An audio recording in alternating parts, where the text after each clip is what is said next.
Okay, let's get started. Hello again, and welcome to Meirc's webinar on the EFQM excellence model. The focus for today is on this excellence model, which more than 30,000 organizations globally are using to continually assess and improve their performance, both at a strategic and operational levels. My name is Mohamed Alsinnawi, and over the next 30 minutes, I will go over a number of slides, after which I will open the floor for your questions. However, during the presentation, please feel free to type in your questions into the chat window on the lower left corner on your screens as I go along. We will capture your input as you type it and try to answer all of your questions at the end of the presentation. So, since we are talking about excellence, I would like to start by asking the question, what is excellence? And how can we pursue this elusive goal? It's not a new topic, excellence. Aristotle actually said a long time ago that excellence is never an accident. It is always the result of high intention, sincere effort, and intelligent execution. It represents the wise choice of many alternatives. Choice, not chance, determines your destiny. And you may be wondering, as I speak, I'm talking about Aristotle, but you see an old man with some kind of a two-wheeled machine on a white background and wondering what that is all about. It's actually about a story of a person by the name of Bert Monroe, which links to the Aristotle definition of excellence. I'm going to try to bring this idea of excellence closer to you through his story, the story of Bert Monroe.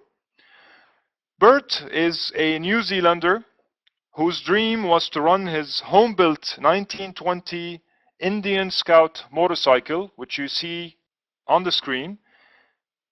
He wanted to run it Bonneville Salt Flats in Utah, United States of America. Also, the Salt Flats, as you can see, is a bit of an old water area that's now filled with salt.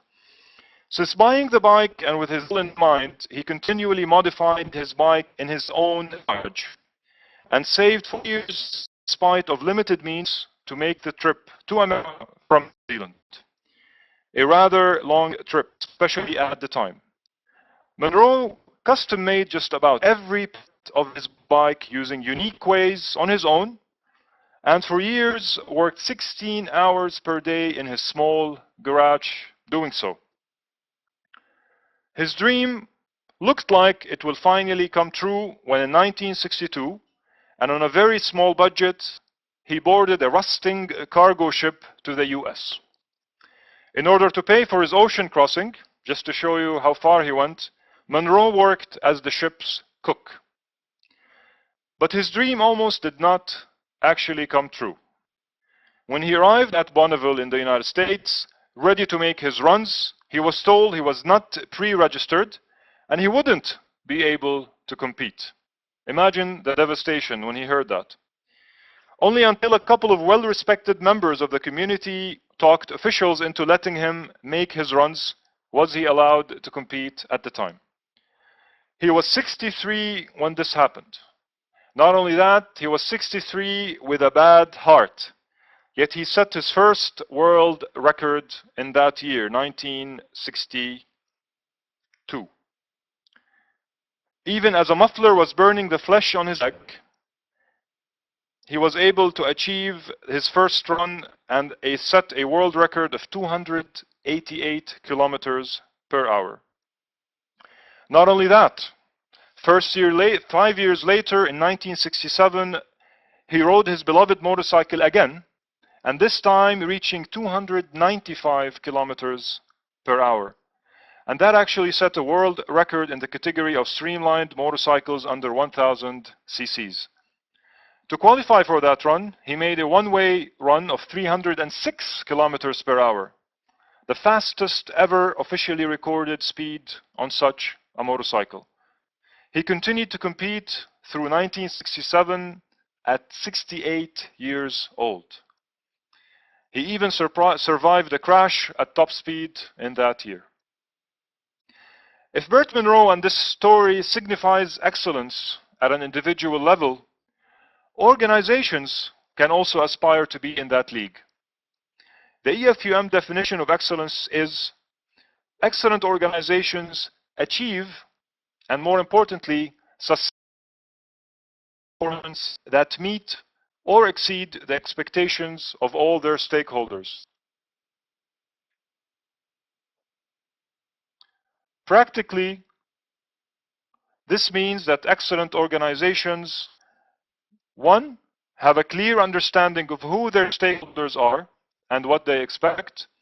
Two, develop strategies to achieve or exceed these expectations. Three, they achieve excellent results today. And finally, they demonstrate that they can sustain this performance in the future by showing the causes of these results are understood and effectively managed. Do not worry if this definition may seem to be too idealistic, even sometimes near impossible to achieve.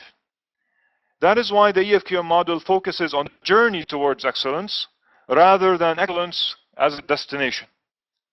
At the end of the day, it took Bert Monroe 63 years to compete in his dream race and achieve the world record. Allow me now to introduce myself in a bit more detail. I'm a management consultant with Meirc with focus on strategy and organizational excellence. Within the excellence sphere, I'm licensed trainer with EFQM, which enables me to deliver 3 EFQM training programs through Meirc. My story with EFQM is a personal one that started a few years ago. At the time, I was tasked to research a holistic management framework that my organization wanted to use to assess their performance. I did my research, and it led me to the EFQM model, which, using one of its great tools, the Quick Check assessment tool, in a workshop setting, allowed everyone in the management team to first identify where excellence is absolutely required, and then ask the right questions about our efforts against each area. This first-hand experience in applying the model provided me with strong conviction about the powerful impact it can have on organizational performance. The model allowed everyone to speak the same language, which was very important, and focus their efforts on the highest priority parts in the organization. The model also provided the right facilitation medium for our continuous improvement efforts through workshops and the use of its many practical tools. With that in mind, let me now introduce to you the agenda for today. There are 3 agenda items that I would like to cover. First, I will look at what excellence really means, its impact in organizations, and discuss EFQM's research with leading organizations which identified 8 fundamental concepts of excellence. These concepts, you can think of them as the guiding umbrellas enabling organizations to become excellent in their chosen field. I will then move down from this helicopter view and discuss the 2 additional tools that put the fundamental concepts into action and which help you to develop a detailed assessment of your organizational current state against future ambitions. Those are the excellence model criteria and radar logic. Finally, I will present a couple of success stories of leading organizations that use the model to drive improvement and actually win excellence awards in the European context. To get started and to engage you in this discussion, I'd like to ask you a question. On your screen now, you should see a question with 4 choices as answers. The question is, in your organization and industry, what in your opinion are the main drivers for change? You can see the buttons please select the one that fits you the most. Of course, the 4 that you see on the screen are all important drivers. However, some may be more important than others to you and your environment. The first one is about stakeholder pressure. This is external pressure that's coming from customers as their needs change, from partners, strategic partners that also expect different things and better things from you as an organization. The pressure could be coming from the global environment. If you are a global organization where economy, economical situation, and technological changes, for example, are posing the highest level of impact and requirement for change. It could be market dynamics, your industry itself, through its competitors, through new entrants to the market, differing trends in your industry that are forcing change. Or it could be intrinsic. It could be internally driven through your own ambition. You have inspirational leaders, for instance, that are driving you to change, or strategic objectives that were set through a strategic planning process that actually forces you to change in your industry or organization. I'm going to give you a few moments to get in your answers. Then I will share with you the results anonymously.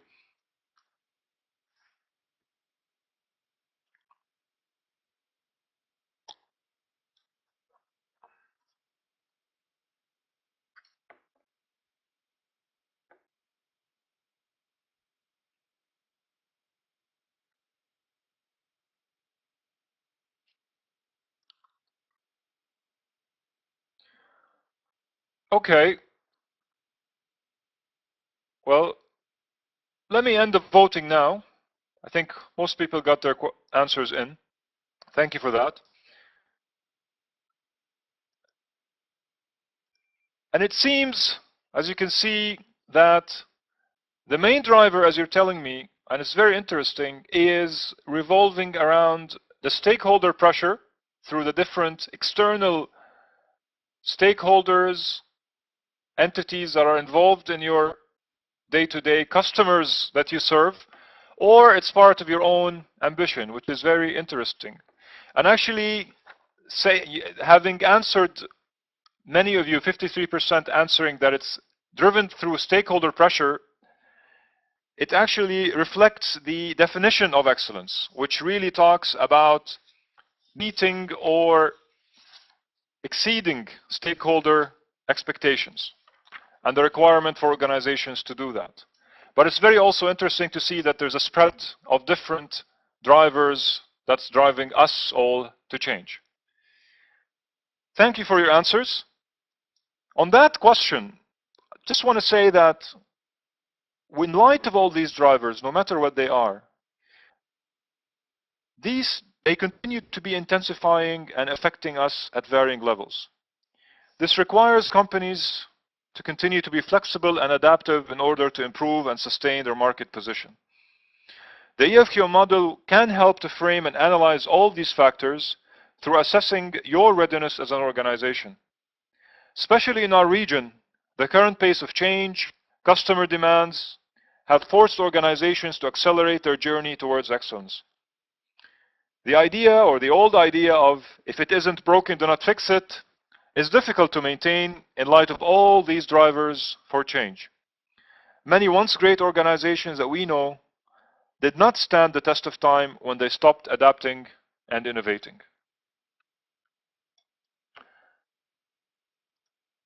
Now, I would like to help you answer this question, which always asked when excellence is brought into the picture.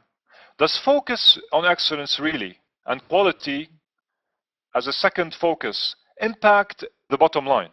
Does it really work? There are many studies that demonstrate the result of applying quality and organizational excellence techniques. Allow me to share with you one such study completed by Vinod Singhal, which shows that stock prices of award winners, excellence award winners, increased by an average of 114% over a 5-year period. Not only that, winners improved sales by 69%, total assets by 79%, and have outperformed benchmarks on operating income by 48%, a whopping 48%. This is only further proof that excellence really directly impacts the bottom line. Let's now get into the detail. And I'd like to start by introducing EFQM, where in 1988, 14 organizations came together to devise a framework that aims to translate excellence into action. It was seen that in Europe, such a framework is greatly needed. The idea was to turn these organizations into competitive ones at a global scale. The effort resulted, of course, in the EFQM excellence model. So the EFQM is a non-profit foundation which was formed in 1988. Today, there are more than 100 members that are registered with EFQM covering 50 different sectors. Meirc is, of course, one such member.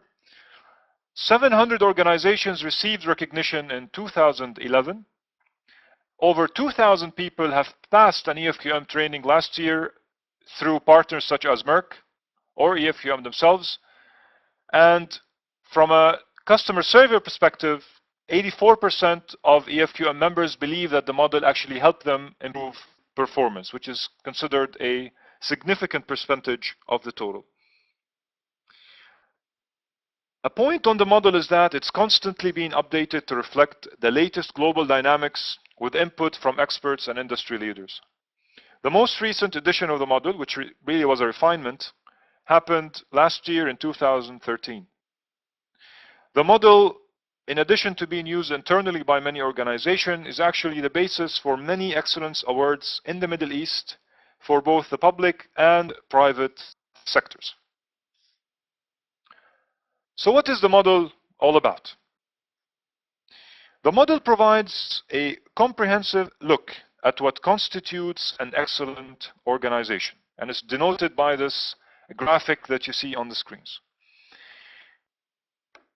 It allows an organization to assess how it's performing internally and in relation to its external stakeholders. And it does that through three components. In order to get a holistic view, and the first component of the model is called the fundamental concepts of excellence, which I alluded to in the agenda.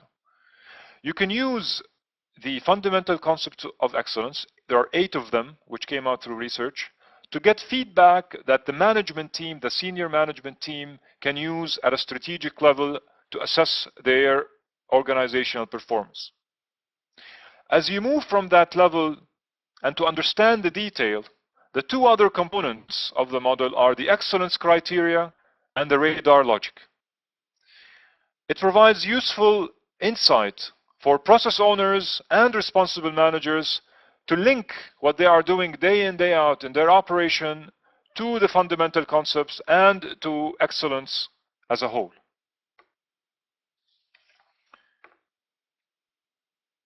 Zooming in the fundamental concepts, there are 8 of them that underpin or create what EFQM calls the value system that guide behaviors, actions, and outcomes by excellent organization.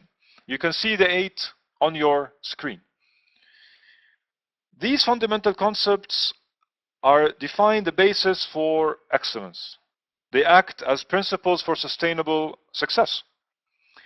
For instance, under adding value for customers, which you can see on the top right side of the screen, the model describes that excellent organizations know their existing and potential customer groups and anticipate their needs and expectations. They then transform their needs into attractive and sustainable value propositions. By thinking practically through these areas, organizations are then able to identify what approaches and processes they have and where there are gaps to achieve this fundamental concept. The beauty is that you can use this way of structured thinking as management to conduct workshops and discuss your current performance and optimal way forward. In essence, and something to note here, fundamental concepts define what excellent organizations should focus on, so they answer the what question rather than the how question of how they plan to achieve results in each area. Moving down from the fundamental concepts is the second part of the EFQM excellence model. It is the excellence model criteria, or what was used to be called the 9 criteria, which sit at the heart of the model. The 9 boxes, as you see in front of you on the screen, convert the fundamental concepts into a management framework. Like the fundamental concepts, they still do not specify the how. The how are actually left to organization to define approaches they would use to tackle each criterion, each box in the page that you see, and its parts. The model intentionally does not prescribe the how. Rather, it enables organizations to define the best approach that suits their needs.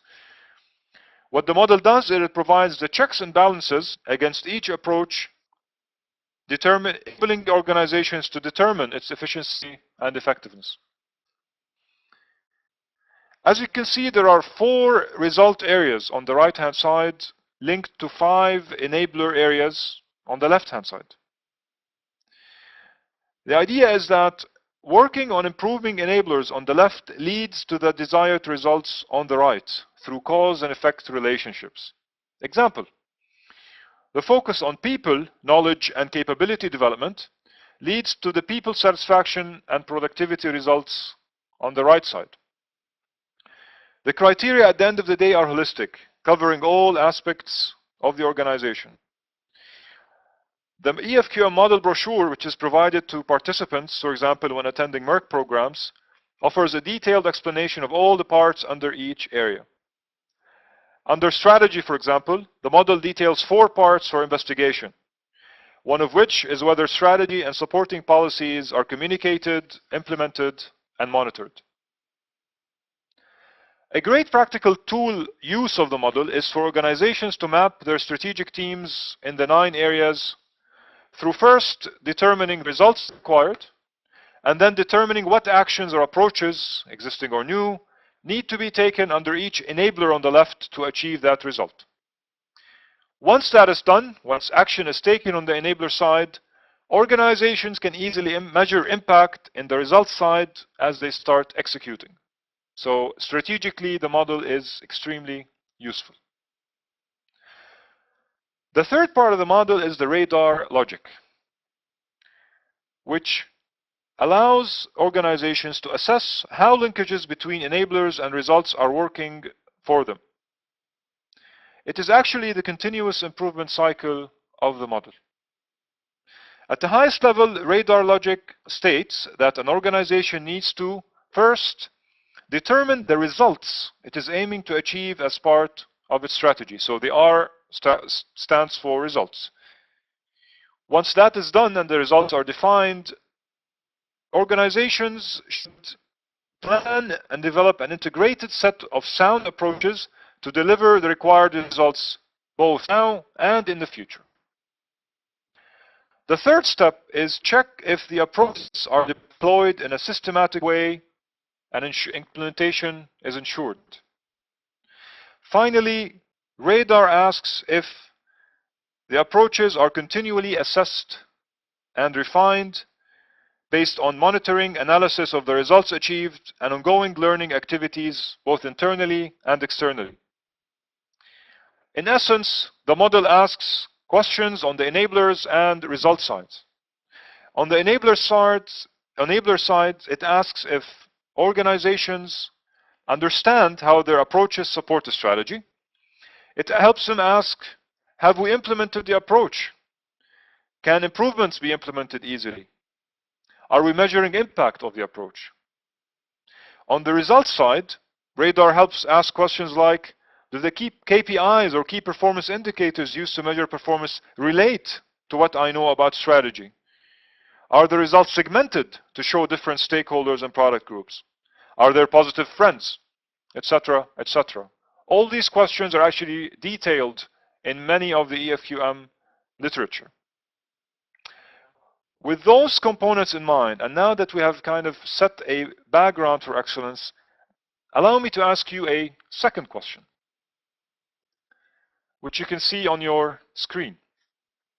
I'm curious to know if your organizations are currently part or planning to be part of an excellence award system. I'd like to see the prevalence of the award systems in our audience today. Please tell me, yes, you are currently involved in an excellence award. Maybe you are in the near future. Maybe there are longer term plans to do so, or maybe at the time there are no such plans in place. Let's take a few moments for your answers, and we'll review them as we did for the first question.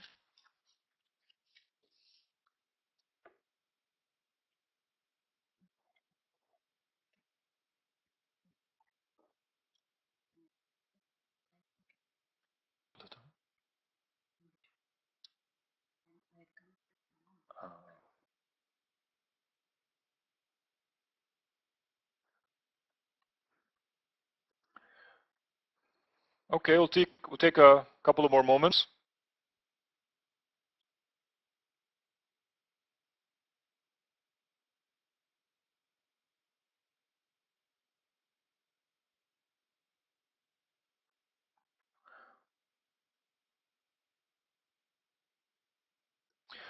Okay, let's look together now at the results. Thank you for your answers.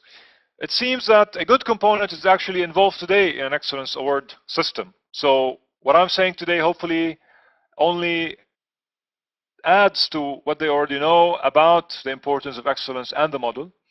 And a good percentage of the audience is looking for longer term plans to become involved in a system. And hopefully this presentation have maybe given you even more reasons to continue on that journey.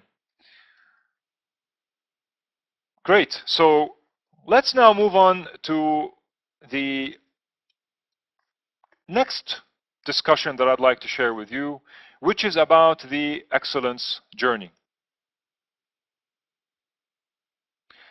As I've said earlier, excellence is not a destination per se. It's actually a long-term journey that organizations can take. You've told me some of you have already started this journey through being parts of excellence award systems. Some of you are thinking about it short-term, or some of you are thinking long-term. Some of you may not see the direct view of how the journey may be starting. What I'd like to tell you that it is very easy to get started. Unfortunately, with so much happening around us, sometimes we feel it's complicated, this idea of excellence and the many tools, systems that are out there. The model and the EFQM model and its components can help you in many ways throughout this journey. It first can help you assess where you are now. Then it can help you determine through self-assessments, through implementation of improvements, the concrete steps you need to prioritize and implement improvements in a structured way. You can choose to conduct such assessments, for example, internally after attending one of Meirc's programs, EFQM programs, or choose to solicit external support at any time. Using the model is a very simple process, I can assure you, and can be tailored to your needs. It's also important to note that EFQM offers a wealth of tools and resources developed through the years that training participants with Meirc receive and can immediately use in their organizations. So the theory is there, but there are a lot of practical tools that come into play. To conclude on our discussion and to leave you with some positive stories really about excellence, I'd like to present to you some great success stories of organizations that have recently put the model into action. At a European scale in 2013, companies from different industries competed for the EFQM Excellence Award in 8 categories. Winners demonstrated their ability to use the model and to show sustained results across the different areas. As you can see on the slide, there are participants from many different areas, many different industries. On your left, there's a leading car manufacturer who won in the process and results area, which showed labor productivity increases and showed its impact, lower impact on the environment. In the middle, a municipality was able to reduce response time for customer calls and increase dramatically their employee satisfaction.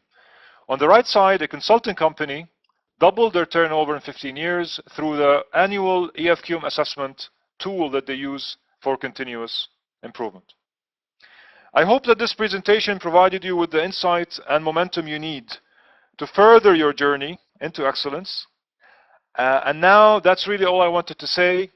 I would like to open the floor for your questions.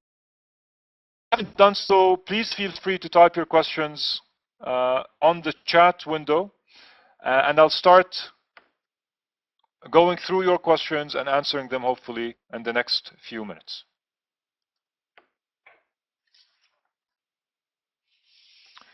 I can see here, for example, let me start with this question.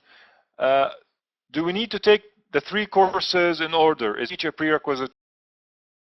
EFQM programs that you see in front of you are actually not prerequisites to each other. They, however, in essence, can provide different areas of sophistication and advancement in discussing the topics, each at its level. So, for example, the EFQM Journey to Excellence is a great tool for organizations and participants starting on their journey to excellence. Leaders for Excellence, I would say, is a more of an intermediate program that can help organizations kind of continue on their journey and prioritize their efforts moving forward. And finally, the internal assessor training is really intended for organizations that wish to start participating in external assessment schemes or external excellence awards. In that program, we do a lot of mock interviews with management to simulate site visits from external award assessors, etc. Having said that, all of the programs, based on your decision on where you fit on the excellence journey, can be extremely beneficial. Let me see here if there are any other questions.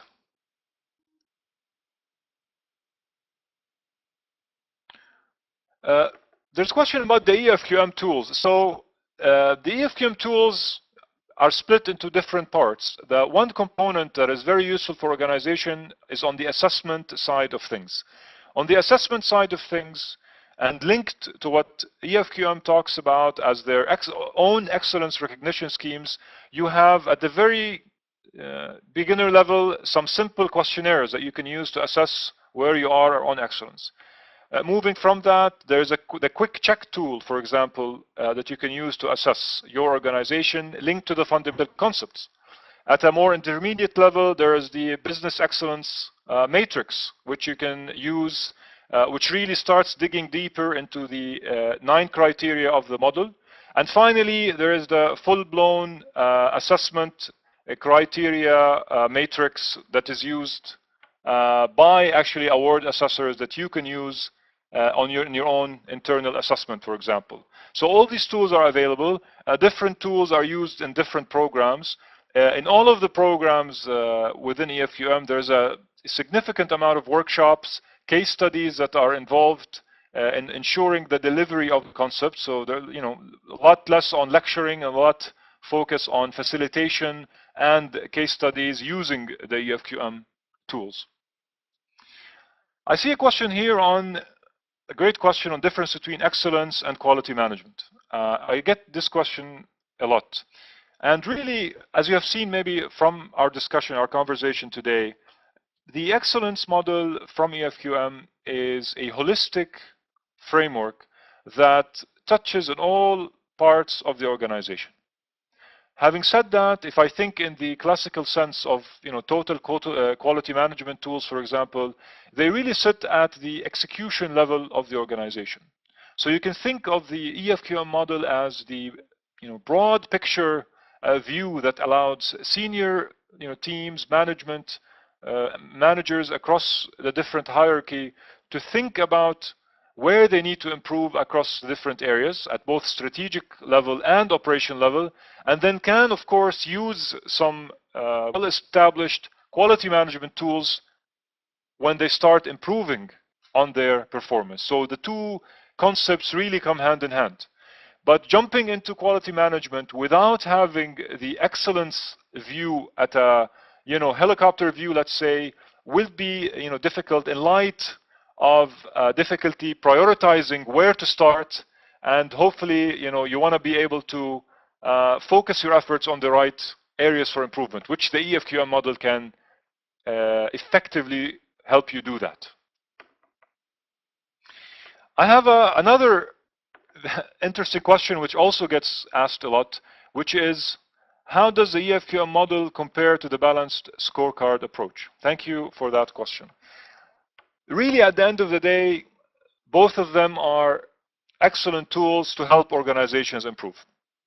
The easiest, really the quickest answer for that question is the fact that if you can recall from the 9 areas of the EFQM model, one box or one area is focused on strategy.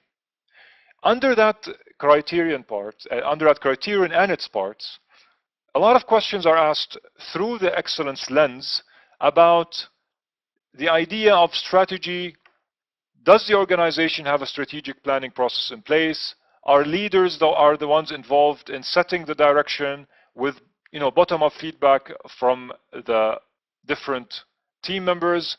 What kind of processes, tools are the organization using in driving the strategic planning agenda? And as we all know, the balanced scorecard is a great tool to enable organization in their strategic management journey. So really, I would consider the balanced scorecard as a fundamental approach, and if I may use the EFQM model words, a fundamental approach under the strategy area.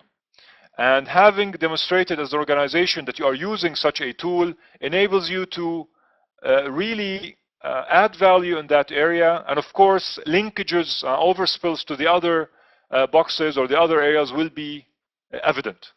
So in short, the balanced scorecard is an additional tool you can use as a subset of the EFQM model and its many, many components.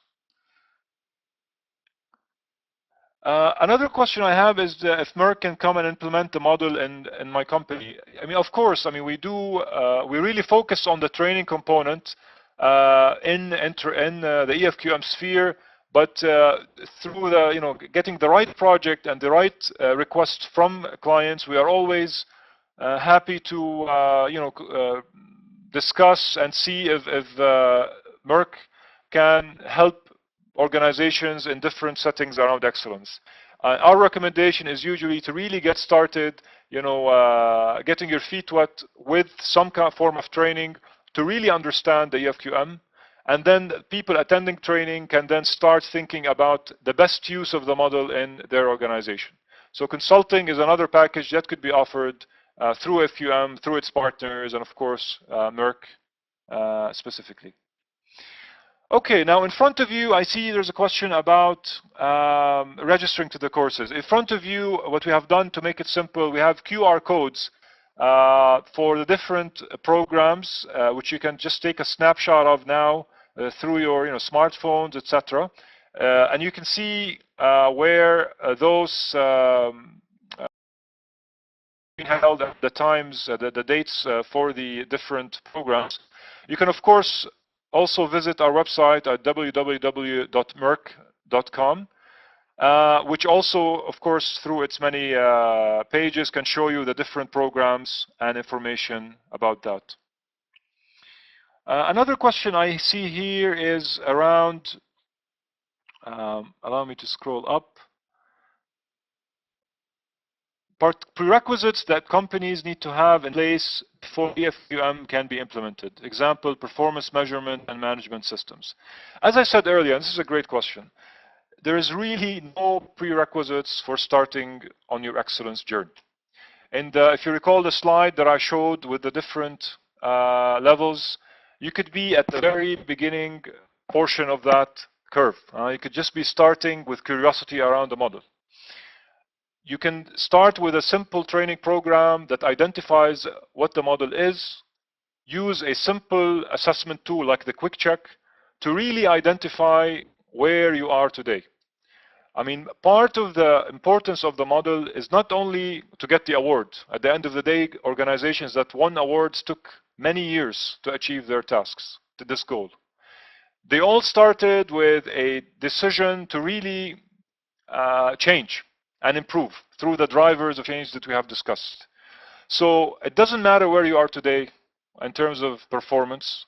What matters is sitting down with the right tool in a, let's say, in a management workshop scenario, and really digging in deep through an honest, transparent discussion about on each of the different either fundamental concepts or the 9 boxes of the model, determining where you are as an organization today, what are the gaps, there will always be gaps, and what improvements need to be made in the future through, as we've said, through looking at radar, sustained approaches that you can do that help you improve the bottom line. So I hope if anything came out of my discussion today, the fact that anyone can start on their excellence journey. There are no prerequisites whatsoever. On the contrary, the EFQM model itself is prerequisite for excellence. And nothing is needed before that to get you started. All you need is the will, the commitment, and the right people in the room to get started. Another question I have here is about the necessity to start with journey excellence to move to leaders for excellence. As I said, they're not prerequisites to each other. Rather, I would hate for someone to jump into the leaders for excellence with really no further understanding of the model, earlier understanding of the model, sorry. So Journey to Excellence is a great program that covers the model in its entirety, so there are no losses in knowledge, but rather brings the topics in an easy to digest format, of course through the right workshops, the right tools, and they are all, of course, at the end of the day, are focused on organizations and use practical exercise and activities to do so. So, the benefit is equivalent from all these courses. It's just a matter of deciding, which one is closest to you in terms of your journey to excellence. I think those are all the questions that I can see in front of me from today. Unless do you have any other questions? Allow me to, I see someone is typing. Thank you very much. It was my pleasure to be here today. Just a final note, as Meirc is committing to excellence in its portfolio, we are actually conducting the Meirc conference this year, our annual conference, on the 2nd and 3rd of April, which will be in the Intercontinental Abu Dhabi, and the topic really will be around organizational excellence. So if you even need to know more about the topic, we have an amazing speaker panel that will be there, ranging from EFQM, the ASQ. They will be there to talk about excellence, talk about quality, and some actually panelists will share their own success stories on the topic. Thank you again all very much, and I wish you all the best in your journey, whether it's excellence or other improvement journeys that you have in place. This webinar will be recorded and available on our website, so please feel free to check it out if you didn't get the chance to stay for the duration, and I'll look forward to talking to you in the near future. Have a good day.